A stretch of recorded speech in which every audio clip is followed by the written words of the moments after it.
ಕೇಂದ್ರ ಆರೋಗ್ಯ ಸಚಿವಾಲಯದಿಂದ ಮಹತ್ವವಾದಂಥ ಒಂದು ಆದೇಶ ಬಂದಿದೆ. ಬೊಜ್ಜು, ಶುಗರ್, ಬಿಪಿ, ಹೃದ್ರೋಗ ತಗ್ಗಿಸಲು ದಿಟ್ಟ ಹೆಜ್ಜೆಯನ್ನು ಇಟ್ಟಿದ್ದಾರೆ ಈಗ. ಯಾಕಂತ ಹೇಳಿದ್ರೆ ಇನ್ನು ಮುಂದೆ ಎಣ್ಣೆ, ಸಕ್ಕರೆ ಪ್ರಮಾಣದ ಬೋರ್ಡ್ ಕಡ್ಡಾಯ. ಶಾಲೆ, ಕೇಂದ್ರ ಸರ್ಕಾರದ ಕಚೇರಿಗಳ ಮುಂದೆ ಕಂಪಲ್ಸರಿಯಾಗಿ ಇನ್ಮೇಲೆ ಬೋರ್ಡ್ಗಳು ಇರ್ತವೆ.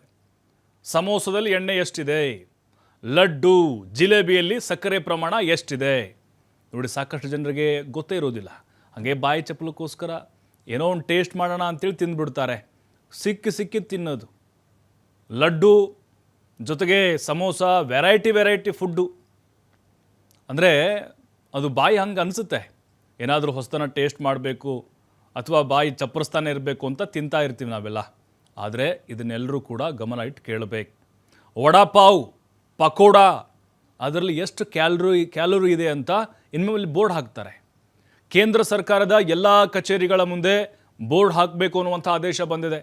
ಸಮೋಸ, ಜಿಲೇಬಿ, ಲಡ್ಡು, ವಡಾಪಾವ್ ಹಾನಿಕಾರಕ ಇವು ಅಂಥೇಳಿ ಪರಿಗಣನೆ ಮಾಡಿದ್ದಾರೆ.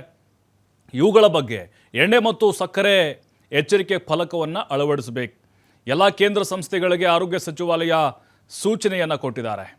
AIIMS ಏನಿದೆ ನಾಗ್ಪುರದಂತಹ ಎಲ್ಲ ಕೇಂದ್ರ ಸಂಸ್ಥೆಗಳಿಗೆ ಸೂಚನೆ ಕೊಟ್ಟಿದ್ದಾರೆ. ಆರಂಭದಲ್ಲಿ ಅಲ್ಲಿ ಟ್ರಯಲ್ ಮಾಡ್ತಾರೆ. ನಾಗ್ಪುರದ AIIMSನಲ್ಲಿ ಅಲ್ಲಿ ಕ್ಯಾಂಟೀನು ಮತ್ತು ಆಸ್ಪತ್ರೆ, ಸಾರ್ವಜನಿಕ ಸ್ಥಳಗಳಲ್ಲಿ ಅಳವಡಿಕೆಯನ್ನು ಮಾಡ್ತಾರೆ. ದೆಹಲಿಯ ಜಂಕ್ ಫುಡ್ ಮೇಲೆ ವಾರ್ನಿಂಗ್ ಸಂದೇಶಗಳು.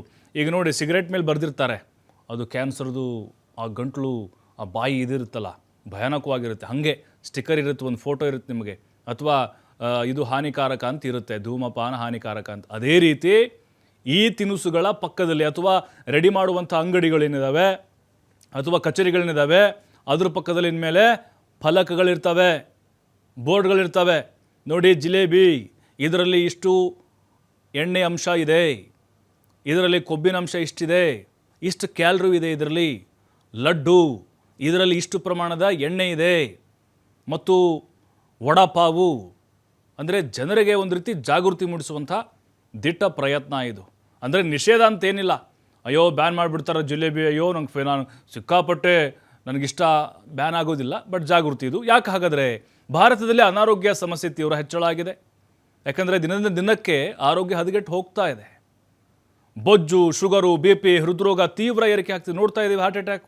ಉದಾಹರಣೆ ಕರ್ನಾಟಕದಲ್ಲೇ 2050 ವೇಳೆಗೆ ಭಾರತದಲ್ಲಿ 44.9 ಕೋಟಿ ಜನರಿಗೆ ಬೊಜ್ಜು.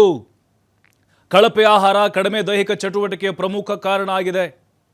ಜಂಕ್ ಫುಡ್, ಸಿಗರೇಟ್ನಷ್ಟೇ ಅಪಾಯಕಾರಿ ಅಂತ ಪರಿಗಣನೆಗೆ ತೆಗೆದುಕೊಂಡಿದ್ದಾರೆ. ಸಿಗರೇಟ್ಗಳಂತೆ ಜಂಕ್ ಫುಡ್ ಅಪಾಯಗಳ ವರ್ಗಕ್ಕೆ ಸೇರ್ಪಡೆಯನ್ನು ಮಾಡಿದ್ದಾರೆ.